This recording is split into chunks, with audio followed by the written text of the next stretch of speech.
আসসালামু আলাইকুম। ওয়েলকাম জানাচ্ছি বিসমিল্লাহ কুকিং হাউজে। আজ আমি আপনাদের সাথে দারুণ মজার একটা রেসিপি শেয়ার করব, আর তা হলো গরুর ভুঁড়ি ভুনা।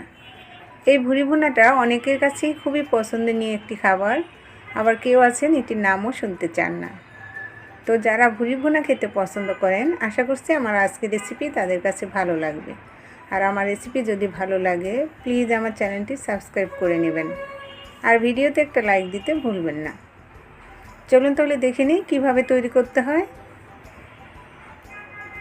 ভুঁড়ি ভুনা করার জন্য আমি এখানে 1 কেজি গরুর ভুঁড়ি নিয়েছি।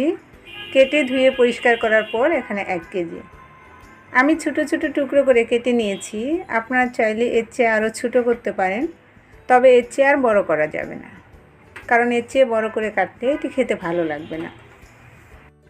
প্রথমে আমি যে কাজটা করেছি, ভুঁড়িটাকে খুব ভালোভাবে পরিষ্কার করার পর চুলায় একটি পাত্রে পর্যাপ্ত পরিমাণে পানি দিয়ে, পানিতে সামান্য লবণ ও হলুদের গুঁড়া দিয়ে আমি ভুঁড়িটা 10 মিনিট সিদ্ধ করে নিয়েছি। 10 মিনিট পর চুলা থেকে নামিয়ে এটি ঠান্ডা পানি দিয়ে ভালোভাবে ধুয়ে নিয়েছি। এরপর ছোটো ছোটো টুকরো করে কেটে নিয়েছি। এভাবে লবণ ও হলুদের গুঁড়া দিয়ে ভুঁড়িটা সিদ্ধ করে নিলে ভুঁড়ির মধ্যে যে একটা বাজে গন্ধ থাকে সেটা চলে যায়। যেহেতু ভুঁড়িটা আমি সিদ্ধ করার পর আবার ধুয়ে নিয়েছি, তাই এর মধ্যে কোনো চর্বি নেই।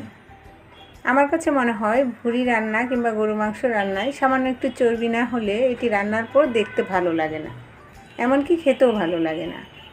তাই আমি এর মধ্যে সামান্য একটু চর্বি দিয়ে দিচ্ছি। চর্বিটা আমি ছোটো ছোটো টুকরো করে কেটে নেব। আপনারা চর্বি খেতে না চাইলে বাদ দিতে পারেন।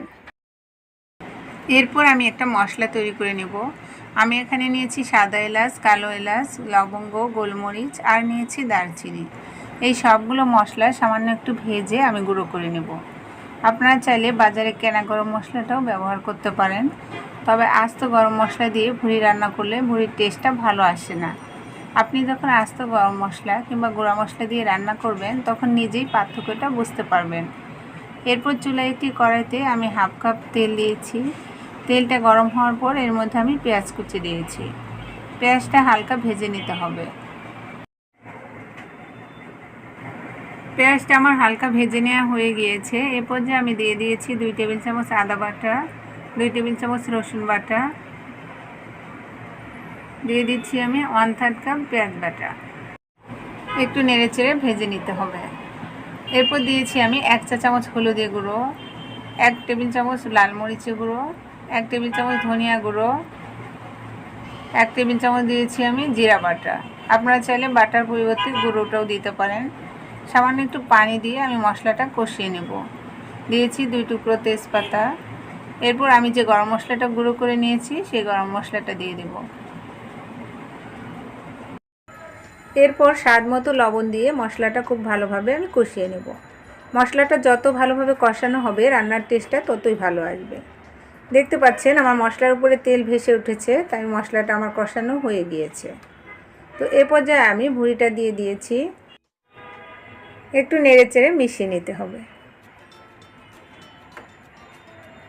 মশলাটা ভালোভাবে মেশানো হয়ে গিয়েছে। এ পর্যায়ে আমি ঢাকনা দিয়ে ঢেকে 5 মিনিট রান্না করব। 5 মিনিট পর ঢাকনাটা খুলে, ঢাকনা খোলা অবস্থায় আমি আবারও নেড়েচেড়ে 5 মিনিটের মতো কষিয়ে নেব।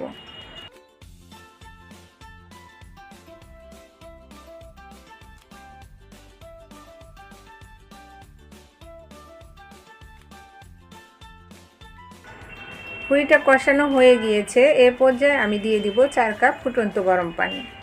পানির কোনো নির্দিষ্ট পরিমাপ নাই। ভুঁড়িটা সিদ্ধ হতে যদি আরও কিছুটা পানির প্রয়োজন হয় তবে সেটা পরবর্তীতে দেওয়া যাবে।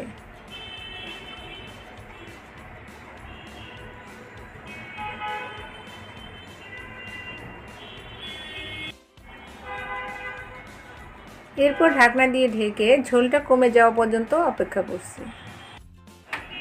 কিছুক্ষণ পর ঝোল অনেকটাই কমে গিয়েছে। এ পর্যায়ে আমি দিয়েছি 4-5টা কাঁচামরিচ। একটু নেড়েচেড়ে মিশিয়ে নেব। আমার রান্নাটা হয়ে গিয়েছে, আমি এখন চুলা থেকে নামিয়ে নেব। এরপর চুলায় একটি ফ্রাই প্যানে আমি 2 টেবিল চামচের মতো তেল দিয়েছি। এর মধ্যে দিয়ে দেব আমি 8-10টি রসুন কুচি ও 2টি পেঁয়াজ কুচি। ব্রাউন হওয়া পর্যন্ত এটি ভেজে নেব। এরপর দিয়ে দিব আমি 1 চা চামচ ভাজা জিরা গুঁড়া। তো এরপর রান্না করা ভুঁড়িটা আমি দিয়ে দেব। অনেকেই ভুঁড়িটা ভাজা ভাজা খেতে পছন্দ করেন, আপনারা চাইলে এই অবস্থায় আর একটু ভাজা ভাজা করে নিতে পারেন। তবে আমার কাছে একটু মাখা মাখা ঝোল ভালো লাগে, তাই আমি আর ভাজা ভাজা করব না, আমি চুলা থেকে নামিয়ে নেব।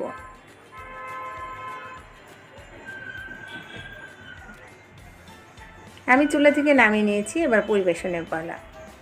তো আমি কিছুটা গাজর ও কাঁচামরিচ দিয়ে একটু সাজিয়ে নেব, এতে করে দেখতে আরও সুন্দর লাগবে। তৈরি হয়ে গেল মজাদার ভুঁড়ি ভুনা।